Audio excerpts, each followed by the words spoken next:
port de Montréal. Le syndicat du crime commence à utiliser le port de Montréal. D'abord pour le trafic d'héroïne, à peu près au moment où la famille Rizzuto arrive de Sicile. Au départ, la famille mafieuse de Montréal, c'était celle de Vic Cotroni. Vincenzo Cotroni serait lié au clan mafieux Bonanno, l'une des 5 grandes familles du crime organisé new-yorkais. Les Rizzuto se mettent rapidement au service des Cotroni. Ils avaient beaucoup de connexions. Le père de Vito, dès leur arrivée au Canada, s'est lancé dans l'industrie du bâtiment, le ciment, l'asphalte, beaucoup de choses. Selon le modèle du crime organisé italien, l'argent était obtenu au moyen d'activités illégales, trafic de stupéfiants, importation de drogue et extorsion, avant d'être réinvesti dans la société de construction. Voilà comment ça fonctionnait. C'est ce qu'on appelle le blanchiment d'argent. Les profits d'activités frauduleuses sont réinvestis dans des entreprises légales dont les comptes sont maquillés. La construction était son fort, mais il avait aussi d'autres activités légales. Niccolo Rizzuto bâtit un empire et son fils se prépare à prendre la relève. Vito Rizzuto quitte le lycée et épouse une fille de mafieux. Dès l'âge adulte, il a presque immédiatement des ennuis avec la loi.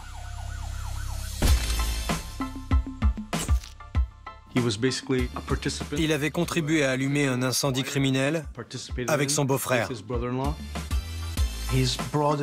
Son beau-frère était propriétaire d'un salon de coiffure pour hommes. Un jour, ils ont décidé de l'arroser d'essence et d'y mettre le feu pour tenter de récupérer l'argent de l'assurance. La police les surprend en train de s'enfuir, les vêtements en feu. Ils sont arrêtés et condamnés. Vito Rizzuto écope de 2 ans de réclusion. Lorsqu'il est sorti de prison, Vito est retourné à Montréal et il s'est mis au travail sérieusement. Il est devenu un capot très réputé. Il gravit les échelons auprès de son père. Rizzuto était mouillé dans tout ce qu'il pouvait rapporter. Les jeux d'argent, la manipulation des marchés boursiers. Le trafic de cocaïne était colossal, de hashish aussi. La ville de Toronto passait des marchés pour les containers à ordures. Et sur tous les grands axes de la ville, les contrats étaient au nom de l'organisation Rizzuto. La drogue voyage vers le sud et l'argent coule à flot. Mais des dissensions apparaissent au sein de la mafia montréalaise. Une guerre a éclaté entre les familles mafieuses canadiennes. Les Rizzuto étaient allés en Amérique du Sud, au Venezuela, pour renforcer les itinéraires du narcotrafic. Quand le moment de rentrer au Canada est arrivé, le père de Vito a décimé une génération entière d'un clan rival. Il s'agit de la famille Violi, qui à l'époque travaille pour le parrain Vincenzo Cotroni. C'était dans les années 1970, lorsque les Cotroni étaient au pouvoir. Il y a eu 3 meurtres stratégiques. Les Rizzuto ont éliminé les Cotroni en s'en prenant à ces 3 individus. L'action se déroule en 1976. Le parrain 2 est toujours à l'affiche à Montréal. Un homme est tué à la sortie du cinéma. Un autre est abattu par un sniper d'une balle dans la tête alors qu'il est assis dans sa cuisine. Ça a été un tournant à Montréal. Le pouvoir allait changer de main. Le père de Vito leur a tous réglé leurs comptes. Vito en a profité pour s'élever. Peu de temps après, son père l'envoie représenter la famille lors d'un mariage à New York. En 1980, même l'agent sous couverture qui a infiltré le clan Bonanno entend parler de Vito Rizzuto. Rizzuto était un vrai gangster, impassible, très professionnel. Et s'il est à New York, c'est en réalité pour commettre un meurtre. En février 1997, Donnie Brasco sort dans les salles, avec Johnny Depp dans le rôle titre, face à Al Pacino. Ce film, qui explore l'univers de la mafia de l'intérieur, est inspiré d'une histoire vraie. Johnny Depp a fait un travail formidable. Il n'y a qu'une scène qui me déplaise dans ce film, c'est quand mon personnage gifle sa femme. Je ne ferai jamais ça. Le réalisateur a improvisé. Un agent du FBI, à la fin des années 1970, a infiltré le clan mafieux Bonanno sous le nom de Donnie Brasco. En réalité, il s'appelle Joseph Piston. Mon supérieur m'a demandé si j'étais d'accord pour essayer d'infiltrer un gang de receleurs. Il faisait du recel d'objets volés pour la pègre. J'ai dit oui. Mais on ne peut pas choisir une profession violente comme couverture, parce qu'un agent du FBI n'a pas le droit de commettre la moindre violence, surtout en immersion. Alors on s'est dit que voleur de bijoux ferait l'affaire. Joe Piston a réussi à infiltrer la famille Bonanno et à côtoyer au quotidien des psychopathes et des individus souffrant de paranoïa aiguë. À la moindre goutte de sueur sur votre front, s'il trouve ça louche, vous êtes mort. Tout le monde ne peut pas travailler sous couverture. Beaucoup de gens pensent qu'il faut être bon acteur. Mais les mafieux ont un sixième sens. Et quand on fait semblant, ils le sentent. En restant soi-même et en se comportant normalement, voilà comment on se fait accepter.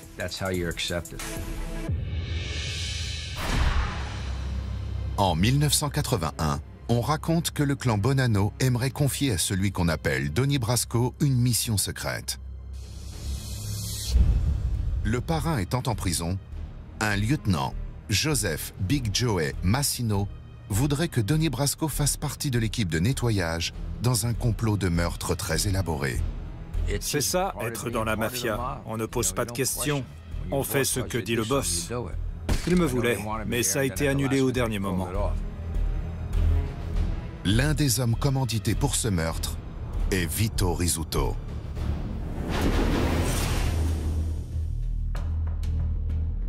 Le père de Vito Rizzuto était le mafieux le plus puissant du Canada à l'époque. Il était évident que Vito ferait ce qu'on lui demanderait. Le 5 mai 1981, des agents du FBI surveillent une voiture pleine de gangsters en route vers un club de Brooklyn. Le plus fou, c'est que plusieurs sources nous ont donné leur nom. Il s'agit de Big Joey Massino, le futur parrain du clan Bonanno, accompagné de deux Canadiens, Gerlando Chacha et Vito Rizzuto. Ils se rendaient sur le lieu du meurtre, au 6709, 13e avenue, à Dyker Heights, New York. Le club appartient à un certain Salvatore Gravano, dit Sammy le Taureau. C'est lui qui, un jour, se retournera contre l'ensemble de la Cosa Nostra en témoignant contre le grand parrain, John Gotti. Mais le 5 mai, il ferme les yeux lorsque Vito Rizzuto et deux autres hommes enfilent des cagoules et se cachent dans un placard, prêts à tirer. Les trois capots de la faction rivale sont entrés, pensant assister à une réunion pacifique. Il y avait Alphonse Sonny Red Indelicato, Philippe Phil Lucky Giacon et Dominique Bictrin Trinchera. Quelqu'un a donné le signal et les Canadiens ont tiré. Vito était l'un des tireurs. Dès que Vito a pressé la détente, il a scellé son destin. Il était dans le monde de son père et de son grand-père, il ne pouvait pas faire demi-tour. Une fois le meurtre accompli, une autre équipe prend le relais. Il y avait l'équipe des tireurs et l'équipe de nettoyage. Elle a ramassé les corps et elle les a passés à une troisième équipe qui s'est chargée de les enterrer sur Ruby et Black Street, à Ozone Park, dans le Queens, le 5 mai 1981. Dès lors, Vito Rizzuto devient une star dans l'univers de la pègre. Du jour au lendemain, tout le monde oublie l'épisode des vêtements en flammes et la condamnation pour incendie criminel. Il a pris la place de son père à la tête de la mafia montréalaise et il a réuni tous les criminels sous une même corporation, capable d'importer des tonnes de cocaïne, d'investir de l'argent dans le monde entier et de faire des profits grâce à l'extorsion, aux prêts usuraires ou toute autre activité illégale à Montréal. Qui plus est, il adopte le mode de vie d'un parrain moderne.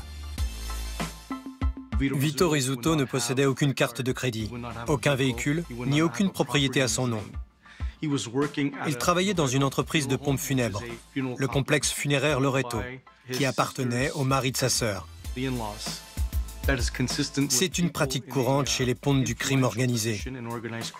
Ça leur évite de voir leurs biens saisis ou confisqués par les autorités.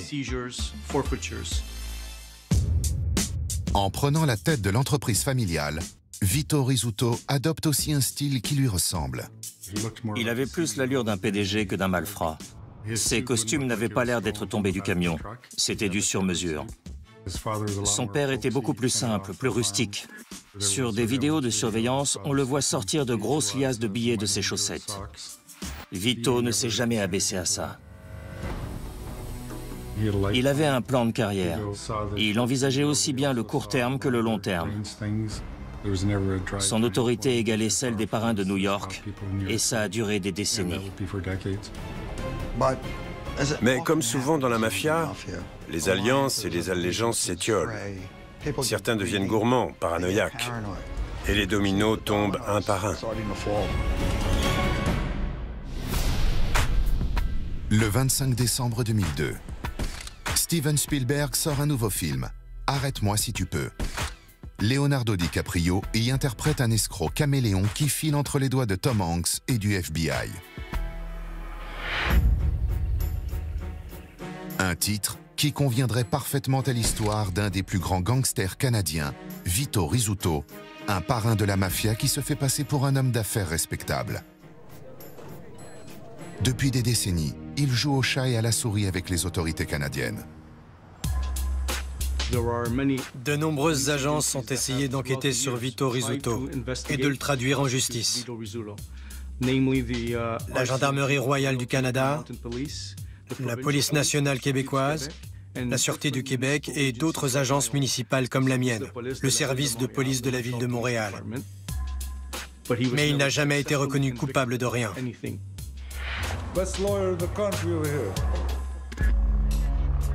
En 1987, les autorités canadiennes saisissent 16 tonnes de hashish entrées au Canada par l'île de Terre-Neuve.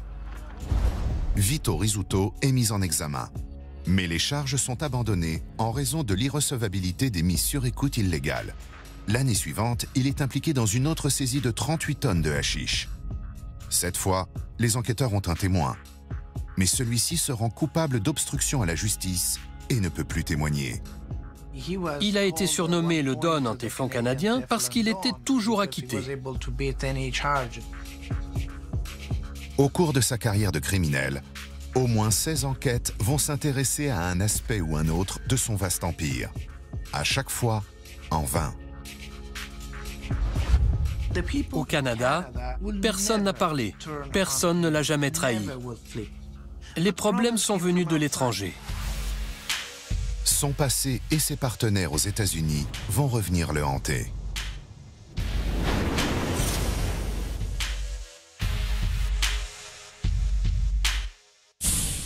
Le 29 juillet 1981, Joe Piston est sorti d'immersion.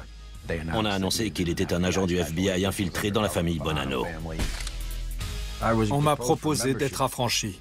Mon intronisation était prévue pour le mois de décembre. Vous imaginez l'humiliation de la mafia si elle s'était aperçue qu'elle avait intronisé un agent du FBI sous couverture dans une des familles? Mais le FBI avait trop peur que je me fasse tuer avant décembre. Il a mis fin à l'opération le 27 juillet. L'agent spécial Piston se fait passer pour Donnie Brasco. Si Johnny Depp sera acclamé pour ce rôle, le vrai Joe Piston, lui, voit sa tête mise à prix par la Cosa Nostra à $1,5 million. La mafia américaine évite autant que possible de tuer des membres des forces de l'ordre. Mais à leurs yeux, j'avais franchi la ligne jaune. J'avais fraternisé avec eux. J'avais rencontré leurs femmes, leurs enfants, leurs mères, leurs pères. J'avais dîné chez eux. Donc pour eux, j'avais changé de bord. Je n'étais plus un agent du FBI, j'étais de leur monde. Il a fait un travail incroyable. Il a ouvert la voie en recueillant des informations sur le racket opéré par les Bonanno. Le crime organisé contrôlait tout. L'industrie vestimentaire, la collecte des poubelles, la corruption des syndicats. C'était une mine d'informations. C'était la première fois que quelqu'un infiltrait la mafia. Des décennies de preuves ont été exploitées pour affaiblir le milieu. Au total, toutes affaires confondues, il y a eu 234 condamnations. Et ça concernait des affranchis et des hauts gradés. On ne pourra jamais surpasser ça. L'un des hommes pris dans les filets du FBI n'est autre que Joseph Big Joe Massino, celui qui a orchestré l'assassinat des 3 lieutenants en 1981. C'étaient des truands qui faisaient le mal sans se soucier des victimes. Joe Massino en était l'incarnation. En 1985, 17 supposés mafieux sont mis en examen à New York. Big Joe Massino et 10 autres gangsters sont inculpés de racket syndicale. On les accuse de contrôler un local des Teamsters, le syndicat des routiers américains. Joseph Massino écope de 10 ans de réclusion.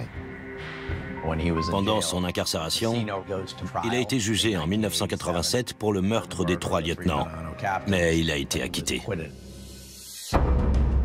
Au lieu de finir ses jours en prison, Big Joe Massino est promu parrain du clan Bonanno dès sa libération.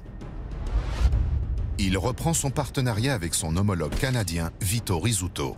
Mais le FBI refuse d'abandonner ce qu'il sait sur l'affaire du triple homicide. Dans les années 2000, le FBI a monté des dossiers contre Massino en inspectant les affaires auxquelles se livraient ses associés. Les enquêteurs ont réussi à suivre les transactions et ils ont fait pression grâce au fisc. Ça n'avait rien de glamour. C'était de l'expertise judiciaire comptable. Ils l'ont eu grâce à des comptables et des colonnes de chiffres. Joe Massino était le dernier Don, le dernier parrain des 5 grandes familles new-yorkaises à ne pas être en prison. Les journaux racontaient qu'il était le dernier intouchable. Ça n'a fait que nous motiver davantage à le faire tomber pour ses crimes. En 2003, Joseph Massino est à nouveau mis en examen dans une gigantesque affaire de racket et de meurtre. Salvatore Vitale a aussi été mis en examen. Salvatore Vitale est le sous-chef et le beau-frère de Joseph Massino. Je représentais Salvatore et un jour, je suis allé au Metropolitan Correctional Center de Manhattan pour le voir, mais il n'y était plus. J'ai appelé le bureau du procureur fédéral. On m'a répondu qu'il avait décidé de coopérer avec le gouvernement et qu'on lui avait attribué un nouvel avocat. Je ne lui ai jamais reparlé et je ne l'ai jamais revu. Le clan Bonanno était le dernier des 5 familles à voir un de ses membres le trahir. Les Bonanno étaient considérés comme les plus solides et les plus résistants aux méthodes d'investigation fédérale jusqu'à cette affaire. C'était vraiment glaçant de les voir se décomposer, de voir tout le château de cartes s'écrouler, parce que celui en qui ils avaient le plus confiance allait témoigner contre le parrain.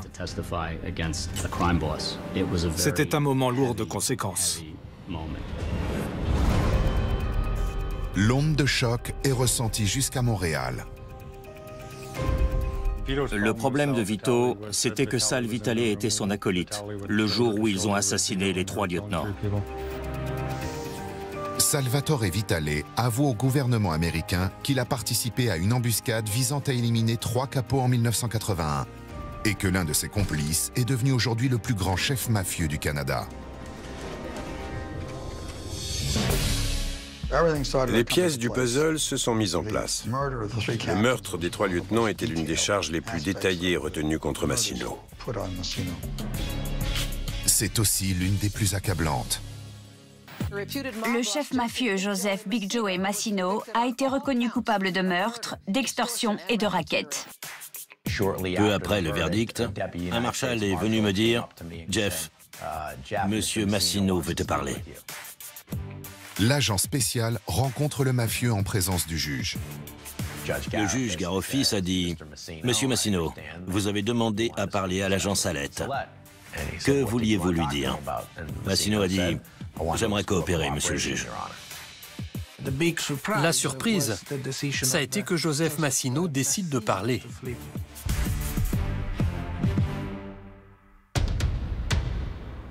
Il commence par communiquer aux autorités le lieu où les corps sont enterrés. Dans le cadre de sa coopération, Massino a dit aux fédéraux « Vous n'avez pas creusé assez profond pour le meurtre des 3 capots. » Alors en 2004, le FBI a repris les fouilles et les 2 autres corps ont été retrouvés. Plus de 20 ans après avoir découvert le corps d'Alphonse Indelicato à Ozone Park, à la frontière du Queens et de Brooklyn, les autorités exhument les restes de Philippe Giacone et de Dominique Trinchera. Le boss a parlé, ça a conduit à Vito. Le 31 décembre 2003, le gouvernement américain met Vito Rizzuto en examen pour le crime qui a contribué à l'amener au pouvoir. Le problème, c'est qu'il vivait au Canada et qu'il était citoyen canadien. Les États-Unis ont demandé l'extradition de Vito Rizzuto. On s'est assuré qu'il ne quitte pas Montréal jusqu'à ce qu'on soit prêt et qu'on ait tous les mandats d'arrêt.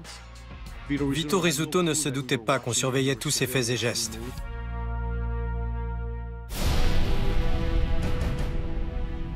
En 2004, l'empire du plus grand gangster canadien est ébranlé lorsque celui-ci est placé en détention.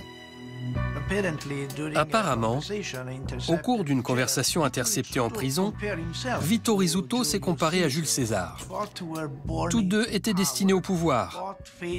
Tous deux avaient connu l'exil et tous deux avaient été victimes de trahison. Vito Rizzuto est mis en examen pour une vaste affaire d'extorsion, aux côtés de 26 membres avérés du clan mafieux Bonanno. Les États-Unis ont demandé l'extradition de Vito Rizzuto pour le meurtre commandité des 3 lieutenants des Bonanno. Grâce à la coopération de témoins, disons de balance, les autorités ont su que Vito Rizzuto était impliqué dans ce crime. Le parrain du clan Bonanno, Joseph Big Joe Massino, a parlé et coopère avec le gouvernement. C'est lui qui avait orchestré le triple homicide. Rizzuto s'est opposé à son extradition aussi longtemps que possible. Mais en 2006, il a été ramené aux États-Unis pour être traduit en justice. Il est conduit au tribunal fédéral du district de Brooklyn, à quelques rues du lieu où le crime a été commis en 1981 sur la 13e avenue. En général, le prévenu assiste d'abord à la lecture de l'acte d'accusation, puis il plaide non coupable. À partir de là, il peut commencer à préparer sa défense. L'accusation dispose de témoignages et de preuves concernant le triple homicide. Mais pour faire jouer la loi RICO sur le racket et la corruption, le gouvernement américain doit prouver que la participation de Vito Rizzuto aux activités illégales des Bonanno est toujours d'actualité. On avait tout pour établir la preuve de sa culpabilité au-delà de tout doute raisonnable, étant donné les nombreux témoins attestant de sa coopération avec la famille. Par exemple, on savait que quelques membres des Bonanno s'étaient rendus à Montréal pour voir l'équipe locale jouer contre les Mets de New York.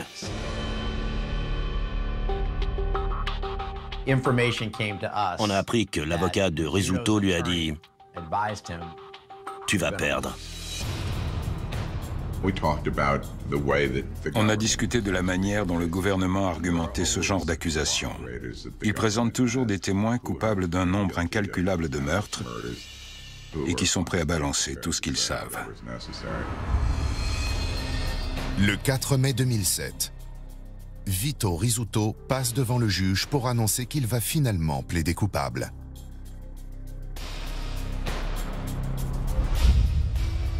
La peine légale est la réclusion à perpétuité sans libération conditionnelle. On est parvenu à un accord avec le gouvernement garantissant que sa peine d'emprisonnement n'excéderait pas 10 ans. C'est un choix qui ne demande pas grande réflexion, même quand on est innocent.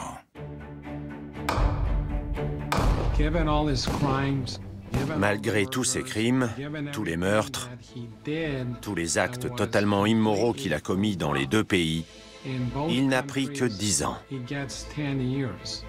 Un voleur de bétail aurait été condamné à plus. Vito Rizzuto plaide coupable, mais il refuse d'avouer qu'il a commis un meurtre. Dans sa déposition, il a reconnu qu'il était présent dans le placard. Mais il aurait dit « c'est un hold-up ». Quand Vito a pressé la détente, des gens sont morts. Il a reconnu avoir participé à l'opération, mais pas qu'il avait tué quelqu'un. Le plus intéressant, c'est que dans sa déposition, il a reconnu la conspiration et l'organisation criminelle. Et ça, c'était très inhabituel. Le 25 mai 2007, Vito Rizzuto est condamné à 10 ans de réclusion et une amende de 250 000 $. On pensait que M. Rizzuto serait incarcéré dans une prison new-yorkaise, pas très loin de sa famille. Mais il a été envoyé dans le Colorado, par vengeance, je suppose. Pendant ce temps, à Montréal, son empire est démantelé par une enquête canadienne baptisée le Projet Colisée. Suite à l'arrestation de Vito Rizzuto, de nombreux membres de son cercle intime ont été écroués, mis en examen et condamnés. Le projet Colisée, à l'initiative de la Gendarmerie royale du Canada, nous a permis d'établir un lien entre des projets de construction à Montréal et le crime organisé. Les forces de l'ordre ne sont pas les seules à agir. Les rivaux de Vito Rizzuto en profitent également pour régler leurs comptes. D'abord, Paolo Renda, le consigliere, a été kidnappé. Il a disparu et son corps n'a toujours pas été retrouvé. Ensuite, le fils de Vito, Nick Rizzuto Jr., a été abattu au moment où il quittait la maison de sa maîtresse. Et enfin, le père de Vito a aussi été assassiné. Le mode opératoire était le même que celui utilisé par les Rizzuto pour éliminer Rocco Violi. L'affaire Violi s'est déroulée pendant la guerre entre les Rizzuto et la famille Cotroni, alors à la tête de la mafia canadienne. Rocco Violi travaillait pour les Cotroni. Rocco Violi était assis dans sa cuisine quand il a été tué. Et étrangement, Nick Rizzuto Sr. a été assassiné dans les mêmes circonstances des années plus tard. Un tir de haute précision à travers la fenêtre de la véranda. Le sniper l'a abattu devant sa mère et sa sœur.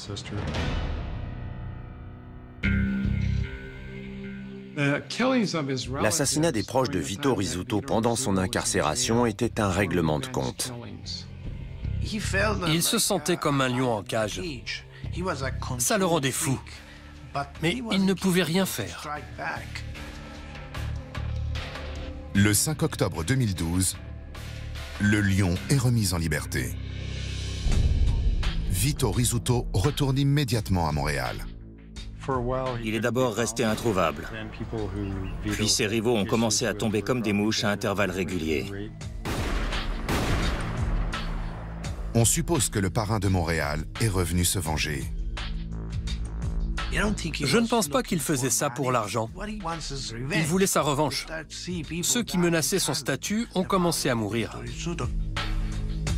Mais l'homme soupçonné de tous ces meurtres finit par succomber à son tour.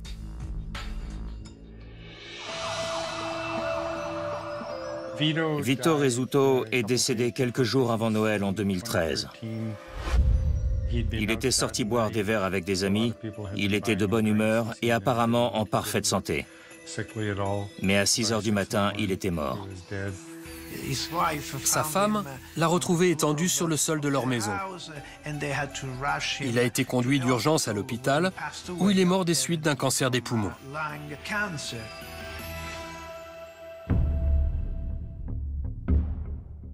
Je doute qu'il soit mort de cause naturelle. On a dû mettre quelque chose dans son verre. Quand certains ont demandé à ce qu'une autopsie soit pratiquée, pour écarter avec certitude la thèse de l'empoisonnement, le légiste a dit que c'était inutile. 8 mois après le décès de Vito Rizzuto, le corps d'un certain Ducarme Kenny Joseph est retrouvé criblé de balles. Il était le suspect numéro 1 dans le meurtre du fils de Vito. Il a été la dernière victime de la vengeance de Rizzuto. On raconte que Kenny Joseph avait au moins 10 gangs mafieux à ses trousses dans Montréal et que sa tête avait été mise à prix.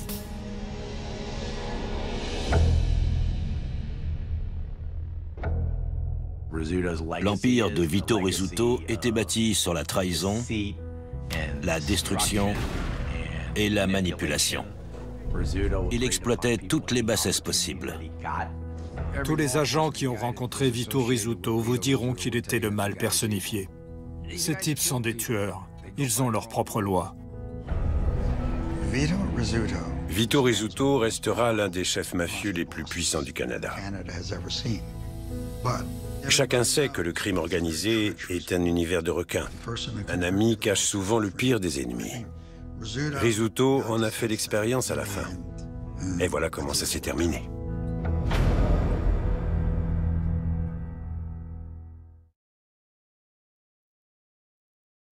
Votre soirée sur les chaînes Planète Plus. Sur Planète Plus,